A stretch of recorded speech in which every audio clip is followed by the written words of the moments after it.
Assalamualaikum dan salam sejahtera. Selamat datang ke dalam channel ini. Sebelum mula, sila tekan subscribe dan aktifkan butang loceng agar anda sentiasa mendapat info terbaru dan panas daripada channel ini. Terima kasih. Lim Kit Siang, nafi DAP peras ugut Anwar Ibrahim jadikan Malaysia negara sekular. Dakwaan Tun Dr. Mahathir Mohamad mempromosikan Malaysia sebagai negara berbilang bangsa bercanggah perlembagaan seolah-olah menyerlahkan kesilapan terbesar Tun Hussein On. Pemimpin veteran DAP Tan Sri Lim Kit Siang berkata dakwaan bekas Perdana Menteri 2 kali itu tidak berasas kerana menuduh partinya mempunyai jumlah kerusi parlimen yang besar untuk menentukan agama rasmi negara ini.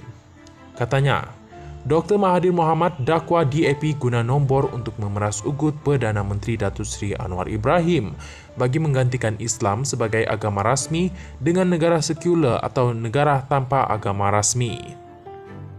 Dr. Mahathir Mohamad tersilap adakah DAP mempunyai 42 ahli parlimen selepas pilihan raya 2018 dan peras ugut Dr. Mahathir Mohamad hapuskan Islam semasa beliau menjadi Perdana Menteri mewakili Kerajaan Pakatan Harapan PH selama 22 bulan. Tun Hussein On pernah beritahu saya, selepas bersara pada 1980-an, kesilapan terbesar dalam kehidupannya ialah menjadikan Dr. Mahathir Mohamad pemangku Presiden UMNO pada 1976, kata Lim Kit Siang dalam satu kenyataan. Semalam, Dr. Mahathir Mohamad dalam satu kenyataan mendakwa amalan mempromosi negara berbilang bangsa bertentangan dengan perlembagaan persekutuan.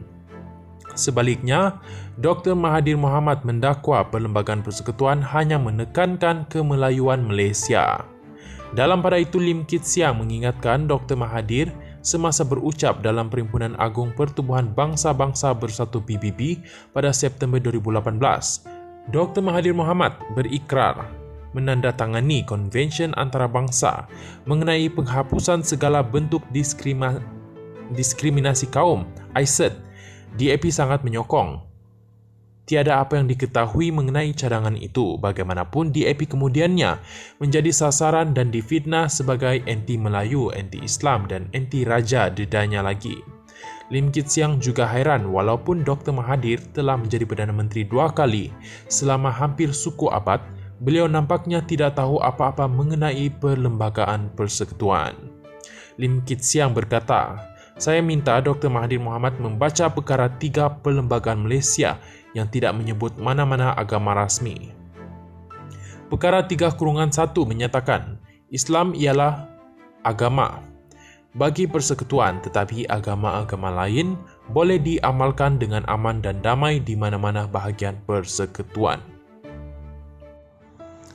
Lim Kit Siang berkata, bagaimanapun pemahaman dan toleransi Islam dalam kalangan orang bukan Islam di Malaysia sedemikian rupa, sehingga rakyat Malaysia sama ada Buddha, Hindu, Kristian, Sikh atau Tao tiada bantahan terhadap Islam sebagai agama rasmi Malaysia. DAP mengamalkan persefahaman dan toleransi yang sama. Saya tidak tahu dari mana Dr. Mahathir mendapat tanggapan bahawa mempromosikan negara berbilang kaum adalah tidak berperlembagaan, katanya lagi.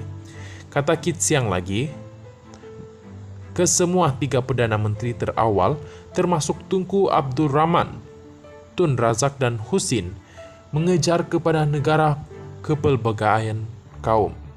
Seksyen 43(2)(e Perlembagaan tidak mentakrifkan siapa boleh menjadi Perdana Menteri mengikut kaum, cuma menyatakan Perdana Menteri mesti mendapat sokongan majoriti ahli parlimen, mesti dipilih pengundi dalam kawasan pilihan raya masing-masing, katanya.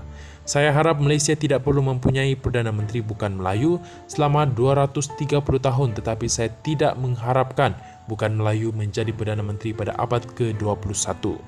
Malaysia boleh mempunyai Perdana Menteri bukan Melayu pada abad ke-22 atau ke-23 atau tidak bergantung kepada politik identiti, boleh menjadi kuasa sangat primitif dan asas landscape politik Malaysia semasa, katanya lagi. Terima kasih kerana menonton.